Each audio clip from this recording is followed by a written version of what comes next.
Hi friends, इस मनीष और bank Nifty के इस वीकली एनालिसिस में आप सबका स्वागत है।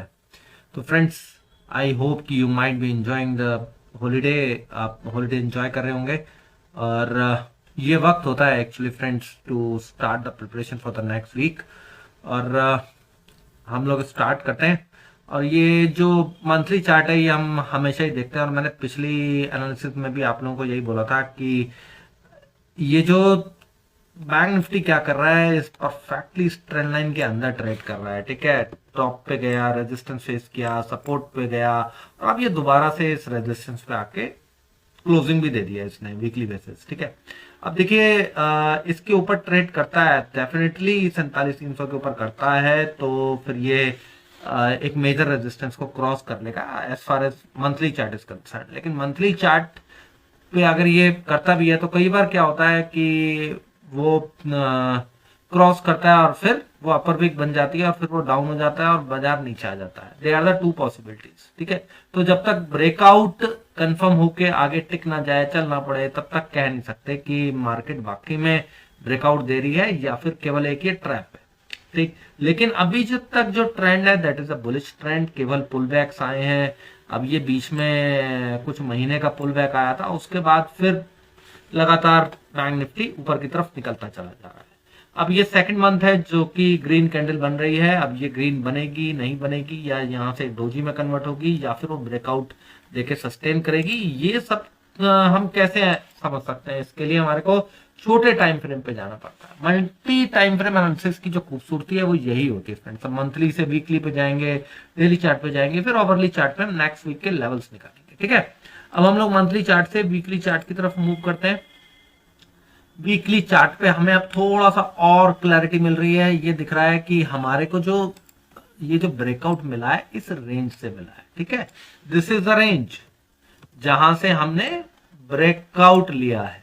ठीक है, अभी तक हमारे को मंथली में क्या दिख रहा था, बस एक ऊपर की साइड भागता जा रहा है भागता जा रहा है। हमें दिख ही नहीं रहा था कि भाई हमारा स्टॉप लॉस कहां होना चाहिए। अब देखिए वीकली चार्ट पे स्टॉप लॉस मंथली से छोटा हो गया। 47,260 से 300 का ये जो जोन है, इसके ऊपर निकलने पे हमारे पास सपोर्ट कहां आता है? 46,300। ठीक है, 46,300 का सपोर्ट आ रहा है।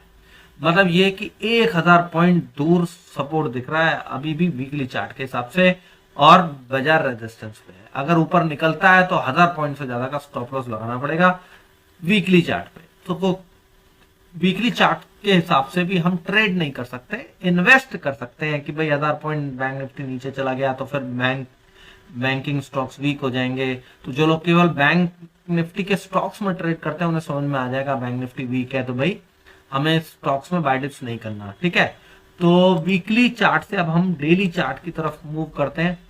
तो थोड़ा सा हमें ये समझ में आए कि भाई ये यहां से ब्रेकआउट दे सकता है या फिर यहां से पुल बैक आएगा।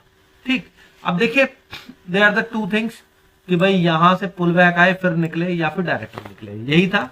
तो पुल बैक की एक ये कैंडल ऑलरेडी फॉर्म हो चुकी है। ठीक, उसने प्रॉपर इसको टच तो नहीं किया, लेकिन हाँ 46,490 के आसपास तक का हाई था ये 4 दिसंबर की कैंडल का। और ये जो 7 दिसंबर की कैंडल बनी है इसने 46,510 के आसपास का लो बनाया है। ठीक है, तो मैं ये तो नहीं बोलूंगा कि प्रॉपर एक रीटेस्ट हो गया ब्रेकआउट का, लेकिन एटलीस्ट वो जो गैप है इसने उस गैप को फिल करने की कोशिश करी है। ठीक है, राइट, और वो जो गैप जो प्रॉपर फिलिंग होती है ना गैप की, उसके लिए उसे 430 तक आना चाहिए था। इसने बनाया है 507 का लो। ठीक, अब ये बैंक निफ्टी में दोनों प्रोबेबिलिटीज डेली चार्ट पे अभी भी ओपन है कि ये डायरेक्ट ऊपर भी निकल सकता है और ये नीचे भी आ सकता है। अब देखिए ऊपर निकलने में समस्या क्या है? ऊपर निकलने में समस्या है ये एंगल 90 डिग्री का। अब दो तरीके से ऊपर निकल सकता है 90 डिग्री के एंगल के बाद, या तो ऐसे कंसोलिडेट करके निकले ये, या फिर पुल बैक देके ऊपर निकले। ठीक है, राइट, एक कैंडल से पुल बैक नहीं होता है। क्यों पुल बैक आना चाहिए? क्योंकि जब 90 डिग्री का एंगल आया तो अच्छी प्रॉफिट बुकिंग आती है। ठीक है, तो बुल्स ने केवल फ्राइडे के सेशन इतना किया कि जो नीचे गया था उस पुल बैक पे बाइंग करी और उसे उठा के ऊपर क्लोज कर दिया। अब रियल मूव नेक्स्ट वीक आएगा। ठीक है, अब हमारे को ये डेली चार्ट देख के समझ में आ गया कि रियल मूव नेक्स्ट वीक आएगा, और जो नीचे ये जो पुल बैक आया दैट इज नॉट सफिशिएंट। अगर सफिशिएंट है मार्केट की नजर में, तो मार्केट ये जो 47,300 है इसके ऊपर ट्रेड करने लगेगी, तो हमें समझ में आ जाएगा कि मार्केट जो है नीचे जाने के मूड में नहीं है, डायरेक्टली ऊपर जाने के मूड। ठीक है, तो अब हमें क्या करना है, कैसे एनालिसिस करनी है कि हमारे को जो दोनों तरीके हैं भाई, दोनों साइड के लेवल्स, नीचे के भी लेवल्स और ऊपर के भी लेवल्स, उन सभी के लिए रेडी रहना है। ठीक है, उन सभी के लिए हम लोग रेडी रहेंगे। ठीक है फ्रेंड्स, राइट। अब देखिए मैंने यहां पे जो एनालिसिस है वो एनालिसिस पूरी करी नहीं। ठीक है, ओवरली चार्ट के ऊपर मैंने जानबूझ के छोड़ दी, मैं कर रहा था, मैंने प्रीवियस लेवल भी जो थे पिछले वीक के वो भी डिलीट नहीं करे। मैंने कहा मैं जब तो साथ साथ एनालिसिस भी कर लूंगा। ठीक है, अब देखिए फ्रेंड्स, ये पूरा का पूरा एक सपोर्ट जोन बन गया है और ये एक कंसोलिडेशन जोन है। ठीक है, इसका जो हाई है वो है 47,300। ठीक, लेकिन जो जोन हमारा रेजिस्टेंस जोन बनता है वो 47,300 से 47,370 बनता है, क्योंकि डेली चार्ट पे भी मैं लेके गया था, उसमें जो नेक्स्ट फिबोनाची रेजिस्टेंस है वो 47,370 है। तो वो तो 100 पॉइंट का गैप अप भी एकदम से खुल गया, तो फिर हम वहां से बुलिश नहीं हो सकते, हमें पता है 370 रेजिस्टेंस है। ठीक है, तो हमें 47,300 से 370 के ऊपर जब क्लोजिंग बेसिस टिक जाएगा तभी हमें लॉन्ग करना है। ठीक है, फिर हमारा क्या टारगेट होगा, अभी तो फिबोनाची के हिसाब से ही है, 47,990 का सीधा सीधा टारगेट बनेगा। फिर उसके ऊपर टिकता है 48,000, 48,020 के ऊपर, तो फिर 48,490 का टारगेट बन जाएगा। पहली बात तो ये। ठीक है, अंडरस्टूड। सीधा सीधा ये टारगेट हमारे आ गए, ऊपर का काम खत्म। ये हमारा ऊपर का काम हो गया कि ऊपर अगर बाजार जाता है, ब्रेकआउट देता है, तो फिर ये ऊपर के लेवल आएंगे। अब बाजार फ्लैट खुल के कंसोलिडेट करके हो सकता है एक सपोर्ट तक पुल बैक भी दे, पॉसिबिलिटी नंबर 2।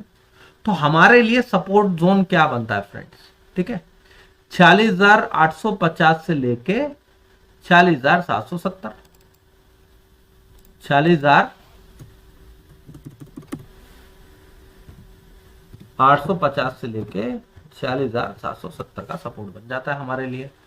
ठीक है, 770 तक का सपोर्ट क्यों बनता है फ्रेंड, ये पूरा का पूरा सपोर्ट जोन हो गया।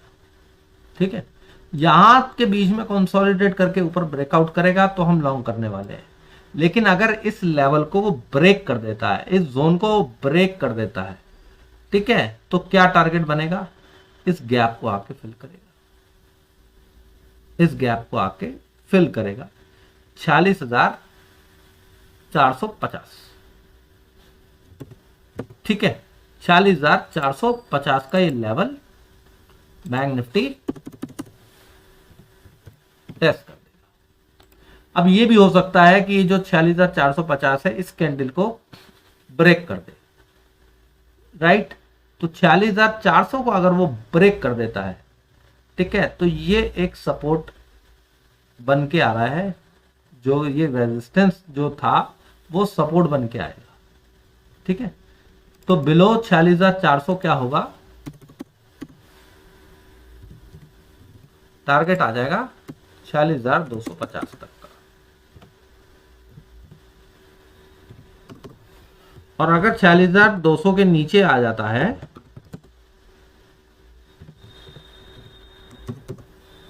तो हमारा क्या टारगेट बनेगा फ्रेंड्स, सीधा सीधा ये जो मेजर सपोर्ट था 45,900, 800 और 670। तो अभी फिलहाल आप ये मान के चलिएगा कि उसके नीचे 45,900 पे हमें निकल जाना है। रीजन अब मैं बताता हूं क्यों, क्योंकि फ्रेंड्स ये एक बुल मार्केट है। ठीक है, हम बहुत बड़ी गिरावट नहीं एक्सपेक्ट कर सकते हैं इस बाजार के अंदर कि भाई एकदम से आके सीधा सीधा क्रैश हो जाए, ऐसा नहीं होता। ठीक है, तो ये जो पूरा का पूरा जोन है ये एक इंपॉर्टेंट जोन है। ठीक है, हम इस वक्त खड़े हैं करीब करीब 47,300 के आसपास। तो 45,900 1400 पॉइंट तक का टारगेट तो हमारा वैसे ही यहां तक आके मिल रहा है, तो हम क्यों अपना दिमाग खराब करेंगे और उसके नीचे और ट्रेड करेंगे। ठीक है, फिर उसके नीचे करने दीजिए उसको। हमें कहीं पर भी अगर बाइंग अपॉर्चुनिटी मिलती है वहां से हम रिवर्सल प्ले करने की कोशिश करेंगे, आने दीजिए जहां वो आता। 45,670-75 तक आने दीजिए उससे, अगर वो और भी नीचे गिरता है तो कोई नहीं, हम वहां पे बाय करेंगे।